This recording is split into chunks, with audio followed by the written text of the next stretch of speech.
We need to stop talking about motives every time someone shoots up an elementary school. The only thing that matters is that they had a weapon that could kill dozens of people in the course of just a few minutes. Now, it's natural to want to know why these murders happened, to create some sort of narrative that explains the outright horror, and to tell ourselves that this all happened for a reason.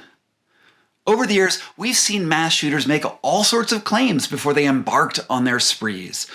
And it's true that I was once one of those people who wanted to delve into the minds of those madmen. I've asked that question of why over and over again, too. And the media, they answered my curiosity. They reported how those killers wrote manifestos and posted on their social media that they hated all women and couldn't find girlfriends because black people and immigrants were diluting their gene pool. They said Jews controlled the media or that Muslims wanted to institute sharia law. One even dressed up like the Joker, dyed his hair green, and shot up a movie theater just because he wanted to watch the world burn.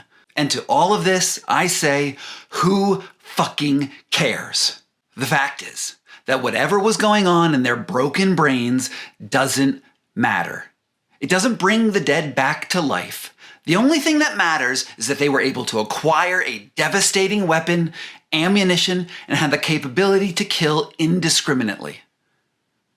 When we focus on the motive, we do a disservice to the actual problem of gun violence.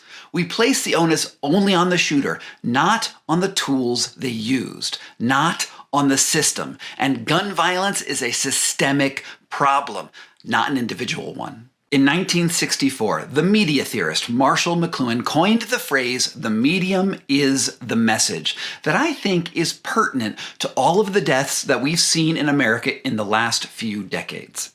In his books on the subject, he argued that if you're going to study a social phenomenon, the actual words that people use are irrelevant compared to the way that they communicate in general. For instance, he said that the printing press changed society a lot more than the words in the Gutenberg Bible ever could.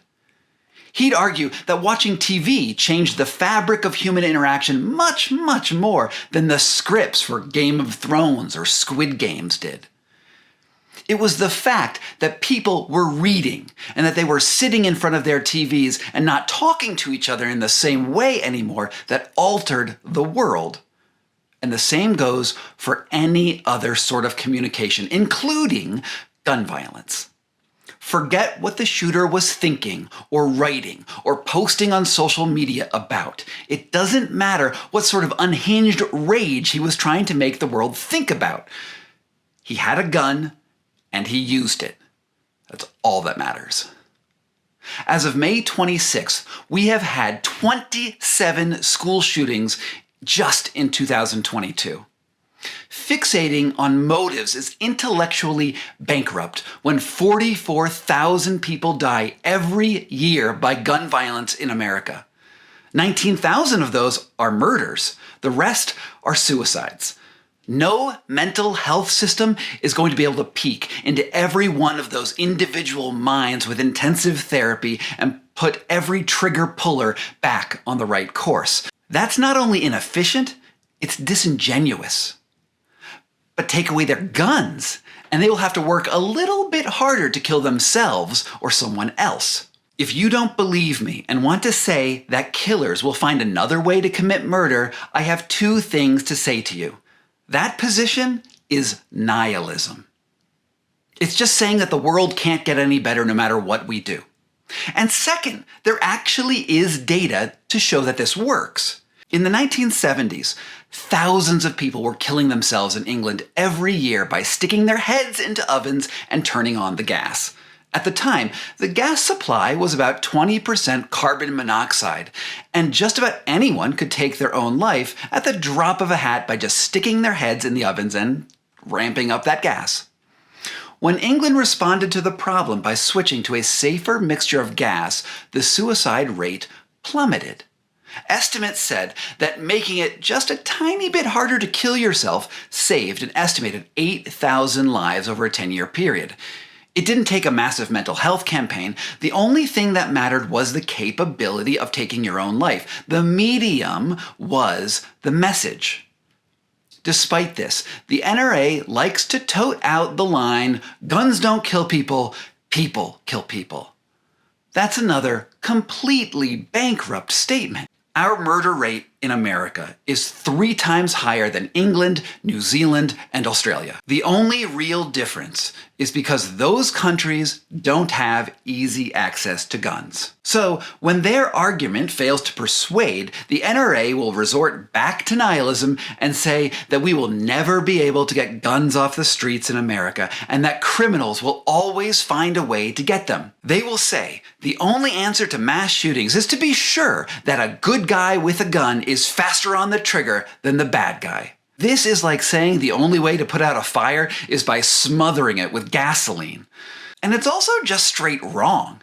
Because our 25 years of inaction since Columbine has given us more than enough opportunity to test that armed good guy hypothesis.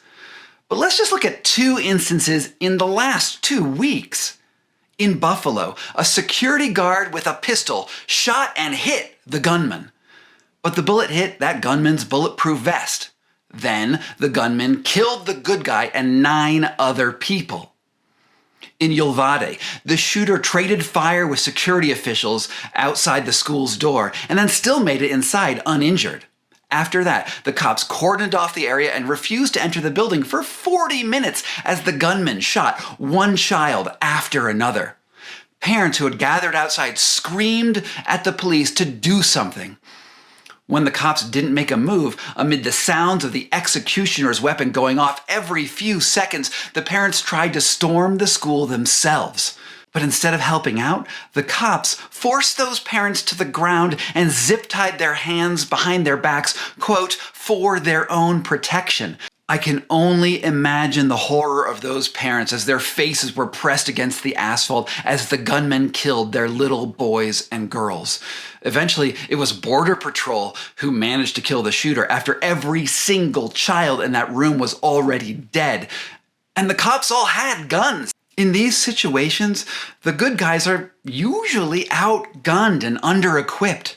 They get killed more often than they stop something from happening. The bad guy, he has all the advantages. He has the element of surprise on his side, the ability to make a plan, and no teacher with a Glock caught by surprise with no training is going to shoot them and stop this from occurring. So what are we going to do about this situation? Democrats are calling for mental health and background checks, while Republicans are calling for more thoughts and prayers. Neither of those plans will do a single thing to stop the next mass shooter. Instead, we need to follow the example of England after they suffered their first mass shooting way back in 1996 and outlaw guns almost completely. In that case, 15 kids died in a few minutes, and it was enough to rally the government into action.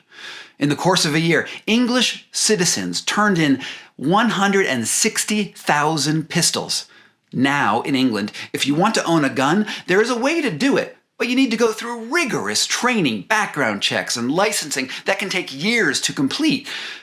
And that's the way it should be. A gun can take a life, and we need to treat that with the respect that it deserves. If the GOP doesn't come to its senses, and I think we both know that they won't, my recommendation is that the democratically led states like California, Colorado, and New York should pass laws based on that Texas anti-abortion law that allows anyone to sue a gun manufacturer, a gun dealer, or anyone involved in getting a gun into a criminal's hand before they commit an assault, murder, or robbery.